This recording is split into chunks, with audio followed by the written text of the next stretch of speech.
Máis profesores e menos alumnos. Así arrancará en Galicia o curso académico onde destaca a baixada de matrícula en todos os niveis, incluído o bacharelato.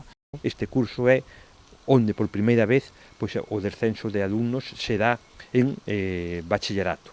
Falta coñecer FP, o prazo se remata en setembro, pero temos unha reducción en obrigatoria e en bachillerato en torno a 4.600 que se acumula a dos anos anteriores e iso ficha unha dinámica descendente pese a que cada vez temos maior número tamén de persoas estranxeiras nas nosas aulas que compensa un pouco a perda natalista, non? A pesar da caída do alumnado, a Xunta aposta polo mantemento das aulas e o reforzo de persoal, coa incorporación de 900 profesores en secundaria. Pese a isto, temos un mantemento das unidades educativas, é dicir, dos grupos educativos, estamos aproximadamente en 12.000 en Galicia.